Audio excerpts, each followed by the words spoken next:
for Jammed Up Journals, JUJ. I'm on Judge You, so don't judge me. Even though I done changed my life, criminal records what they judging me by. That's why. You know what we doing out here, bro. South by Southwest takeover, bro. Jammed Up Journals, you know who we at. Hey man, so man, as a kid that did South Walking right now, man, I'm rocking with Jammed Up Journals, man. And we trying to teach for you that you can be the truth and not have to lose your years and cry the tears when catching these charges in these streets. You know what I'm talking about? That's RJ 150, the biggest hoodie. I'm here with Jammed Up Journals doing it big, South by Southwest. It's Rich Soul, and we on Jammed Up Journals, man. Y'all make sure y'all tap in. Little J-Bo checking in, man. Shout out Jammed Up Journals, man. It's your boy Terrell, aka Reggie Killer. You know what it is? I'm jammed up, you know? Jammed Up Journal, man. That's how we go. Good time out here. Texas taking care of me, you know what I'm saying? Stay out of trouble, no trouble, nobody. Order. Here we go, y'all. Another episode of Jammed Up Journals. And you know what we're doing today? I got my brother, Rock the Block. AKA the Black Viper, because I eat thunder. That trap like let's go. So today is a special day, brother. It's a very special moment for me personally. We got my dear friend Lawrence Parish family here. I got my brother Jinx. Thank you for coming out, brother. Thank you. Appreciate you coming out to the show. Thank you. And I got the one and only Sister Odyssey. Man, thank you for coming. Thank you. Thank you. We're blessed. We got so many places to touch on, but as our show always goes, we want to rep your hood. Let us know where you from. Man, I'm from East Austin, man. Austin, Texas. ATX. Man. You know what I'm saying? 4 generations. Being from the city, born and raised in the city, got history in the city. You know what I'm saying? I love my people. I appreciate what you got. Thank you. I appreciate you. So, sister, where you from? I am originally from Odessa, Texas, but I do live here in the Killeen area. Okay. And so, you know, I really, I'm excited about what you guys are doing. I've been watching you and y'all are killing it. Thank you. Have you ever lived in Austin? Never lived in Austin, but the majority of my family is here. Okay, all right. You ever lived outside of Austin? I've lived outside Austin, but not to claim it. Nah. You know what's funny? Because when I was in Travis County with your brother, somebody was like, "Where you from?" I'm from Brooklyn. I'm from New York. I'm from New Jersey. Brooklyn's New York, right? I'm from New York and New Jersey. Like, you can't be from both. And I'm like, yeah, you can, because we're so close to each other that we kind of over here. It's like you're so far. Like, you know, to me, I think that's the difference in something that Texas people, my family from out here, see. Like, you know, being from 2 different places that are far, it kind of gives you, you know. So I noticed that though. I just picked that up. So I want to get into direct connections. What is your direct connection to Lawrence Parish? It's my little brother, man.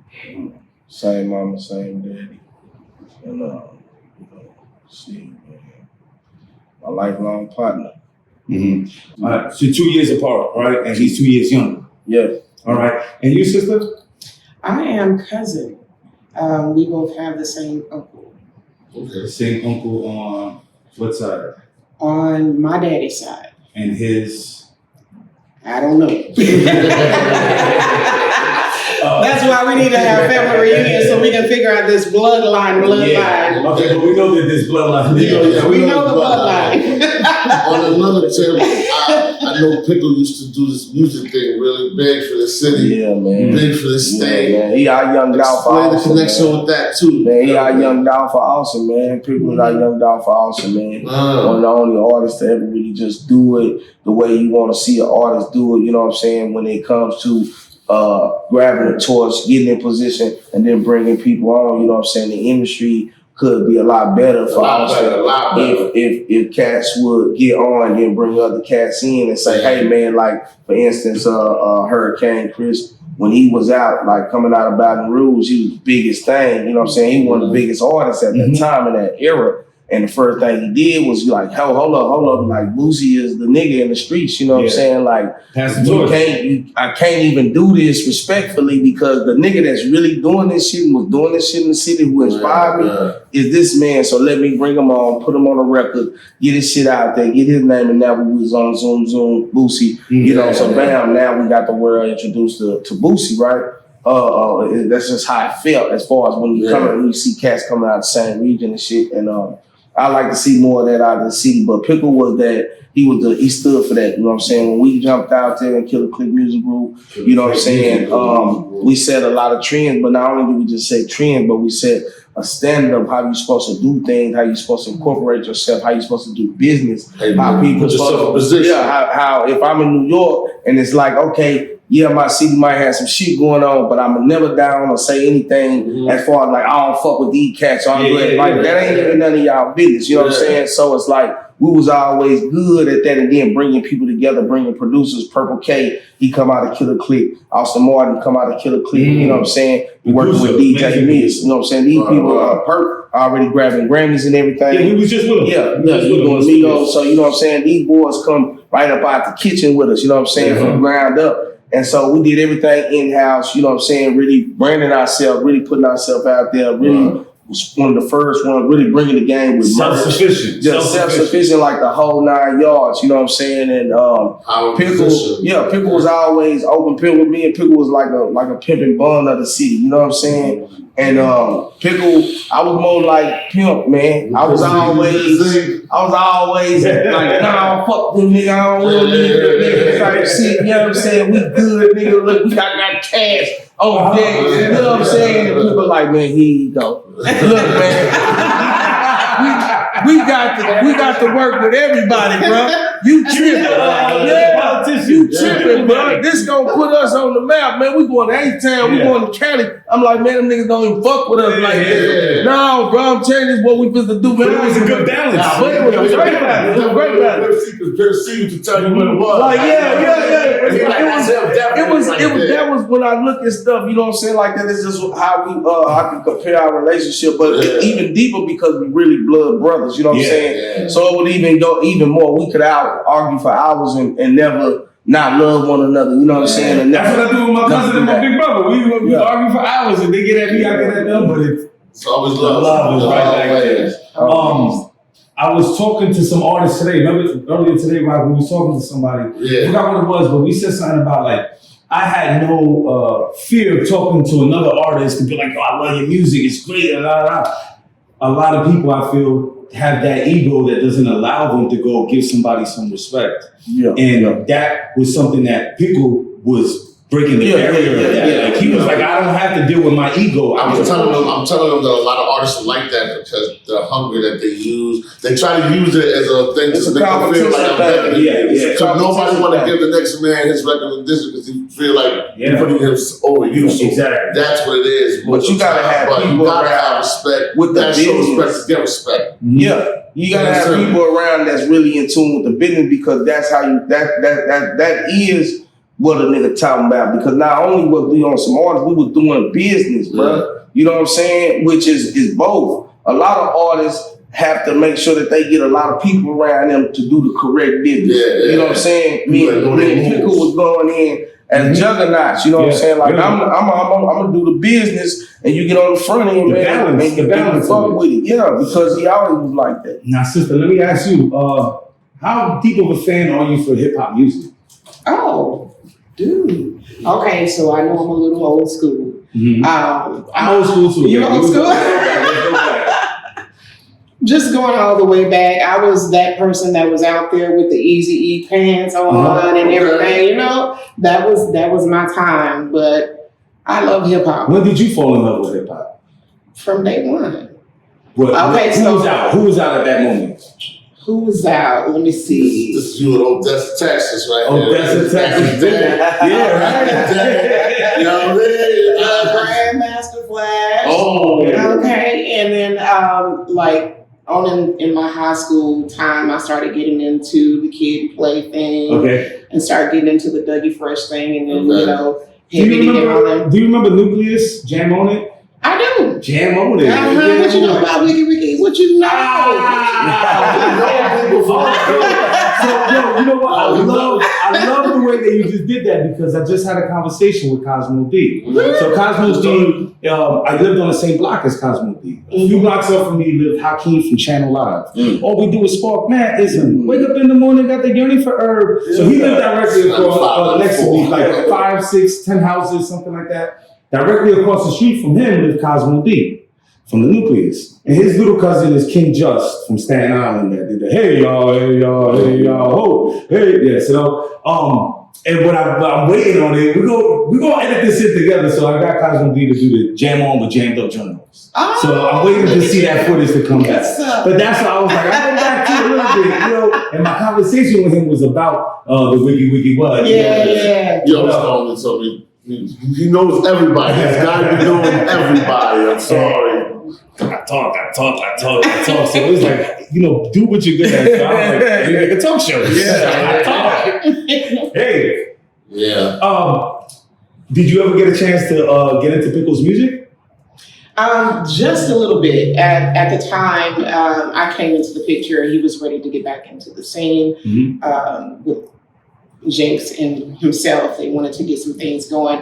And so I told him, I said, okay, so let's get back to your writing. So we were in the writing phases of getting his music back together. So when you say you were in the writing phases, how was that moment of the creation with you being like, what is it that you write? How do you write? What's your process? And how did it work with him? Well, with him, it was more of, we had sessions of motivation. Tell me what you're thinking about right now. Okay, so what pain is on your heart right now? Okay, so tomorrow, by this time, I need you to have me about 3 lines written down. I want that in writing. So it was more of pulling stuff out of him, because he's always like, come on, let's do it. I said, okay, we're about to do it. But I want you to go ahead and let me pull this out of you. And he was always ready to receive and move and do. So. You know, that just reminded me of my relationship with this gentleman named Alex from Urban Innovator. His position with me is a content creator. So he helps me get the content that he sees in me. They're like, this is the part that you need to talk about. You need to go into here. You need to go into there. And that seems like somewhat of the relationship that you have. An advisor. Exactly. An advisor professionally. You know? Now, how about his brother? How did it feel writing with your brother? I know y'all made songs together. That must have been 28. 28. You know what right, man. The crazy thing about it is, man, we very rarely wrote. If any time. How did y'all start? Matter of fact, how did y'all start flowing? How did that happen? How y'all be like, you know what? We gonna do this. Well, I was in boxing. I was in football. I had my first son. His mom was she was going through a lot of stuff, and just say the least.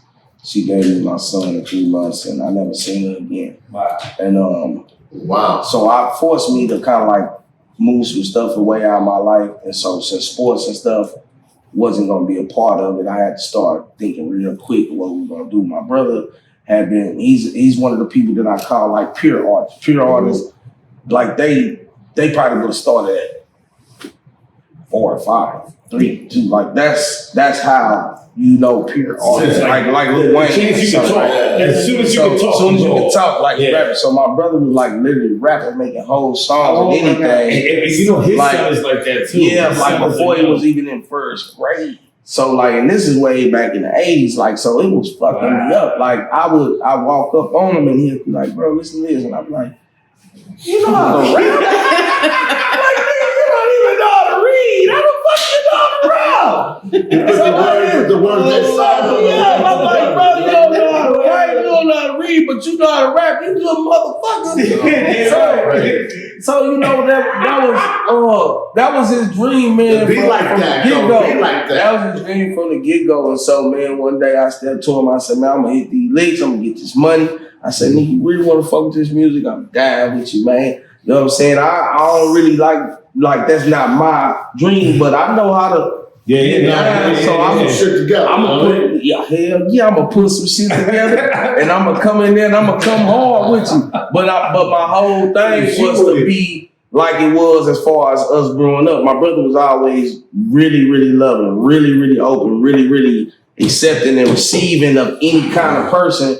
And we grew up in a not so good era. You know what I'm saying? We had gangbanging, we had AIDS, we had crack. You know what I'm saying? I gotta share a story, bro, because I don't know if I know I've said this story. I don't know where I've said it. Feeling everybody. Yo, there goes the whole conversation. So when I was in Travis County with Pick, he was in the dorm right across, right? The unit right across from me. But me and him hung out in the yard all the time. We went to church together, right?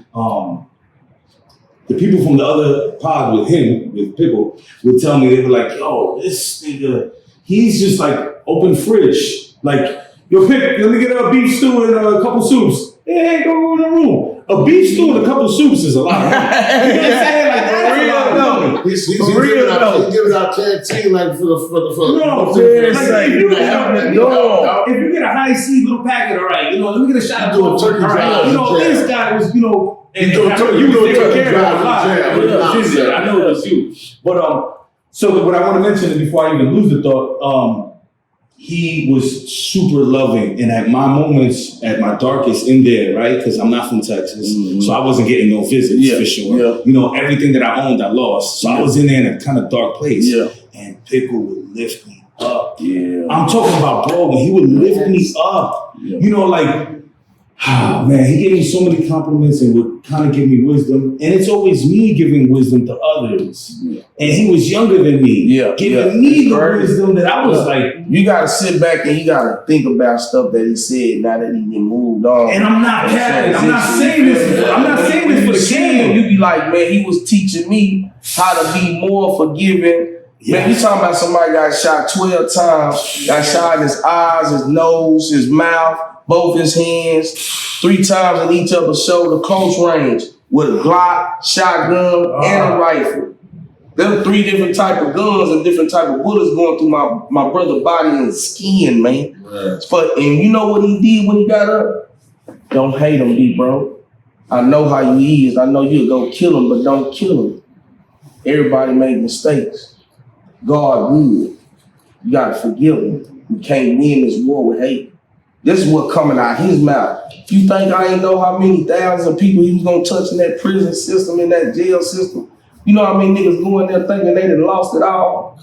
You know how many people go in and they thinking that they motherfucking shit is the heaviest burden of all burdens and they problems is the biggest problems of all problems until they meet a motherfucker who didn't experience death. You know what I'm saying? Them people right there, man, them the people that change the course of others. Them the people, because for some reason, death don't scare niggas no more. Death it don't change people no more. It don't make you get up there and do all the things you want to do when a motherfucker die. But seeing a motherfucker die and come back alive, see, that'll fuck your head up. Because they ain't used to seeing a nigga come back. Bro, I was there at the moment to see him come back and talk the story. And I said this on the other episode. Like, he told me he walked through the yard. When he was in a coma, he was walking through a yard and people were tugging him. Yeah. And he got to the other side and woke up. Yeah. And hearing it firsthand, fresh. I heard it before you heard it in person, like at least in a physical contact. You know what I'm saying? Maybe through a visit, but I was there with him, and he uplifted me so many times. And the other thing I wanted to get off was, if y'all don't know, and I haven't released it fully yet, but for the theme song for Jammed Up Journals, produced by my cousin Henrock, shout out to Henrock, recorded by my man Bars, but featuring Pickle. So Pickle's on the theme song for Jammed Up Journals. The show was actually, they were actually in the county. This was, a lot of people don't know, they were actually in the county, Travis County, and they sent the call home and did the song over the phone. Wow. So that song alone has set the course of this platform. Exactly, the one with that's your brother. That's the seed to this platform, brother. Dope, man. You know what I'm saying? That's real. I'm gonna tell you right here. This right here, man, is love. You talking about? Do you know how many people wake up right now still talking about Sandra Bland, bro? Right, we talking about some heavyweight situations, bro, where people are just moving on, and you only have very, very small few people keeping those situations alive. You need those people. I thank everybody from the bottom of my heart.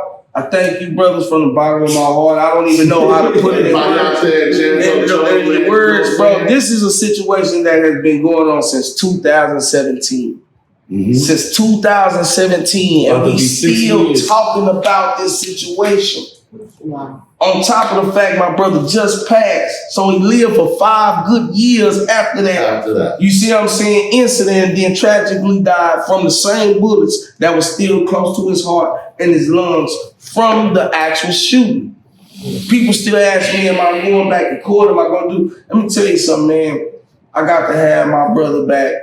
I could have lost man way at that time. I hate talking, they always give me T.I., but I could have lost him from the get-go. My brother went into sleep. It's a lot of brothers and women and kids that dying in pain right now when they go. My brother went to sleep quiet right next to me. My entire life, I live and I spend with my brother. I got more time on this earth with my brother than I have with my kids, my mother, my father, anybody else. Closest person to you. You see what I'm saying? But he could have died in the streets. He could have died at the hands of the police, the system, anything. But he decided to pass away and sleep next to me somewhere where he was safe. So at the end of the day, man, I appreciate you guys for the support and keeping us going, because it's hard, and a lot of people, they haven't experienced it yet, but they know and they are aware and they tired of it. And this is just one way that we combating against the system. Everybody know me, I'm a revolutionary from the heart. I started the revolution in this city. You know what I'm saying? I changed the dynamics of this city, my nigga, in Austin, Texas, with help of others. I didn't do it alone, of course. But when they called me, I stood there. I fought against police physically, mentally, spiritually, against the law, changed law, shut down prison, all these great things Clorian Williams did. KKMG Jinx D would have just been still in the game. But Clorian Williams, the revolutionary, he decided to do something and be way more through this whole proactive, situation and this whole trauma, because this is a very traumatizing situation. You see what I'm saying? It's very traumatizing for you to lose someone right next to you. Or if you see him get killed, same thing, man. You feel me? Yeah. But I appreciate y'all. My family appreciate y'all for keeping this going, man. Just grateful to be able to do something that shows love and respect for the man he was. You know what I'm saying? You know, I think I spoke to you more than I spoke to anybody, even more than my brother right here, during the whole process of this. And I remember talking to you, just telling you, like, I just want to make you guys proud of this, you know? Like, I know that story. I get people coming up to me nowadays, you know what I'm saying? Like, telling me about people. You know what I'm saying? Like, to know that I was able to pass that message from Austin, Texas, to New York City, to New Jersey, to Philadelphia, to Connecticut, and people are approaching me telling, yo, your brother Pickle, or your man Pickle. You know, even when you got a chance to hear the music, you didn't even realize what the music was. And I shared that moment with you a lot. And I want to thank you for just being there for me so many times, because I've spoken to you on a lot of dark nights, you know, and I had long conversations with you. You've been so supportive. Can you share with me some of your best memories of Pickle? My best memories. I can say, me doing the things that I do, I know a lot, but I don't know as much as others may. But I just having moments with him, he motivated me more than anything. When there were days when I was in pain and couldn't even get up. And first thing, FaceTime. I was about to say that. FaceTime. No, yo, bro, you can call me regular, right? You don't want that regular. No, but you know, that's the funny thing, because he started FaceTiming all of us and put me on the call with you and all that. And I took screenshots of it. Yeah, you even on the show. That's how you do, though. That's where he picked up that habit, bro. That's what he do. FaceTime every day on FaceTime. He called me FaceTime for the day, bro. Like, bro, right in front of me. He called me. I'm like, what you doing, Lord? Nigga, I'm calling Kip. But that's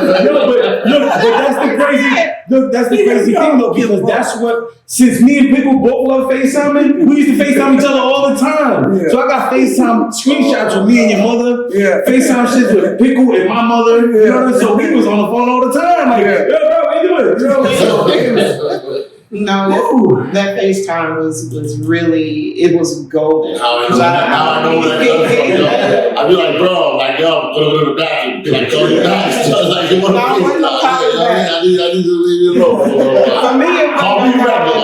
Call me back. He's like, what you doing? Get up. Get up. Say get up. Don't do that. Get up, start to move. Get up. Yeah. Yes. Give you that willpower to get your day going. Like, all right, get up and do this. And you know, we all are blessed to have that person in our life that has that quality, right? Because some people might not have that blessing of such an amazing spirit, you know? That's the one thing that he was, an amazing spirit, you know? And his impact was felt, you know, he didn't even hit his 40s, and his impact is felt nationwide. And I mean, even nationwide, I remember, you know, when you really was pushing to pass the baton for me to be a part of the campaign, which is why he would have us on FaceTime to be a spokesperson for him. And, you know, the energy that he created is something that, wow, there's no, I don't even know how to explain it right now. I know we all know what I'm saying. I don't even know how to say that. Like, explain what you want what his legacy was. Thank you. Basically, that's what I'm that's the trying to perfect say. question. Pickle's legacy, you know what I'm saying? Man, and that lives through you, that lives through his kids, he got 4 boys, you know what I'm saying? And I'm Uncle Daddy, you know what I'm saying? I'm Uncle Daddy with the boys, so you know what I'm saying? But my brother, his legacy partially will, in somewhat, because of how tight we is. We damn near codependent. Me and my brother was I would like to say we probably were closer than twins, like literally. Like that's how keen a Spears. Everywhere he go everywhere he goes. Like Sears, like that's how. I'm on the store, me too. And so this is a part of keeping his name alive. Me doing the documentaries, the books, dropping his music. Y'all be on the lookout. I'm gonna be dropping, you know, Same Mama, Same Daddy, and I'm gonna be dropping the Life of the Pickle too. You know what I'm saying? We know my brother. Be banging that right here. The swinging, the video out. You know what I'm saying? You can check out the swinging video. That's his joint. You know what I'm saying? It's dedicated to him, and just keep people so they can remember his voice and keep it going out. But those books and the documentaries and the movies that I'll be making, and making sure his boys are successful young men and able to live longer than me. Because there's a lot of people dying not knowing that my great aunt is 90 and she did not live, you know what I'm saying, me. If I go today, she outlived me and my brother. You know what I'm saying? And everybody else. So, you know what I'm saying? Right now, we got a real epidemic of young people going, bro. So you know, it's back to you might not make it to see 21 the way they living. And that's why we gotta fix us, man. That's right. That's what would you say that you want your kinfolk's legacy to be? What you guys are doing right now, and what I was going to say earlier, just passing the baton. Because when we were talking, I've watched this young man do so much in a short amount of time. I hate that I didn't get to grow up with young. I didn't get to know them like that. We just so happened to meet and then find out that we were all related. But it's like just the short amount of time being with him. And I tell him all the time, I say, you're Malcolm X and Martin all wrapped up in one. And I saw the passion and the drive he had to make sure his brother had justice. Or to make sure, he said, I ain't okay unless my brother's okay, type thing. And so when we were talking, I said, we need to pass that baton, because I needed him at that time to focus. There were so many things going on in the media, and people were calling him, asking for advice on how to march and this, that. Let me take Pickle off your hands and let's put somebody else in spot, which is what we were trying to do, to go with him. He would be there. Yeah, of course. But I needed to try to relieve him from that. Mm-hmm. I know it wasn't going to go away fully. Yeah. But just seeing now and hearing you guys talk about the music, how you have this thing for him now, and to me, I know he has children and that's a legacy, but this is his story continuing from here on out. You'll be able to pull this up on in live record or whatever. You know, this is a seed that is planted that generations will see from here on out. Yes. This is documented. That's it. That's it. It's documented. So that to me is legacy. When you leave this earth, what are people going to say about you? And what we've been talking about is his passion, his love for people. Yeah. No matter what was ailing him, no matter what was going on with him, in here, he had all of us in mind. Yeah. Hey, let's get up and drive. Look, I'm doing my papers today. I'm doing my thing. Hey, let's go for a walk. Get your legs moving. That's the only way you're gonna get better. Yep. And so it was always those type of encouragements, and even being his backbone or the hype man, or that's how I viewed them, and it was like kids. Yeah. That's how I saw them. When he moved. There was no way around. You were inseparable. Yeah, I don't have no brothers, so I can't even identify with it too much. But I've had best friends like him. That's my brother, and Exactly. we have that kind of understanding, but nowhere near what that would be, and I can't even imagine that. Before we do get up out of here, we want to finish off with a few words, and I'd like to share anything. Remember, our viewers that we're aiming for is the youth who are having a fork in the road to go right or left and not get jammed up. The whole purpose of this show is to cause awareness to what our experiences are, so you and your kids don't go through those experiences. And what message would you have to leave off for kids watching this? Man, peace. Please educate all children everywhere. I have a peace program. I deal with high-risk youth. Whoa, slow down. That's an acronym. Yes. Yeah, I just caught that. Say it again. Peace program. Please educate all children everywhere. Wow.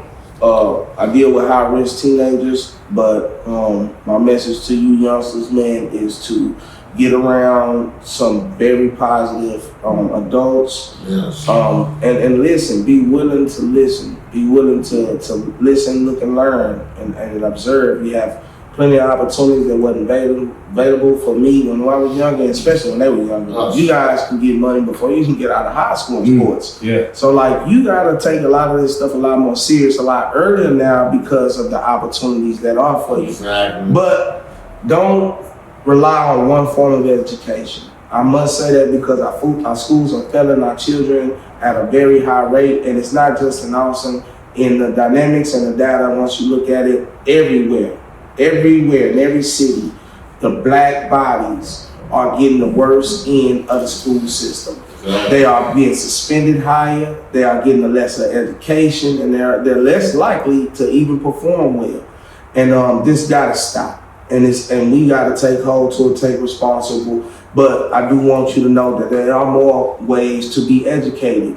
You can get some self-education. You have Google, you have YouTube, you have a lot of different access to things that you can learn about by just looking at your phone. So don't just rely on the education that will come formal from your school, but also seek other education, other outlets that you can learn more and give it to yourself. Never let them deprive you of something that is freely for you. Get more inquisitive. You learn something new every day. Long live pickle. Long live pickle. Long live pickle. I would just like to say to everyone out there, you are greatness. And whatever you are desiring to do with yourself, it's time to get up. It's time to get busy and get to work. There's somebody out there that needs you. These gentlemen have taken their situation and now they're turning it into something that's going to help you. And you have that same ability within you. And we need you to get up and get to work. Get up! I don't even want to say anything after that. We ain't meant to survive because it's a setup. But even though you're fed up, You gotta keep your head up. peace. Peace, man. Thank you, family. My brother. We let it out. That's beautiful. Thank you, bro. I told you I was gonna I love that all this actually stuff. I told you. And this one was the beginning of all stuff.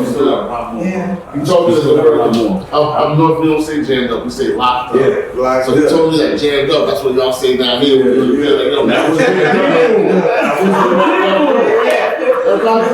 was the sea, I was like, oh, the sea was bad. He brought the sea. Yeah. But he ain't lying though. That's what we say. I just got jammed up. I was like, bro, you got that off. I was like, yo, because I'm probably say, yo, you locked up. Like, yo, jammed up. He's like, yeah, that's what they say down south. I'm jammed up. Like, and then the show, all that shit together, like the call, I'm like, oh, bro. So one day I'm like, yo, you think about it, it all stems from just the seed rooted all the way because this phone call is coming home that his cousin made the beat for. So he didn't even hear the beat while they're doing it. They're just doing it over the phone. And he did that to the track. And people walked on it. He walked on it. He freestyled. He freestyled and killed it. Jammed Up Journals. Order!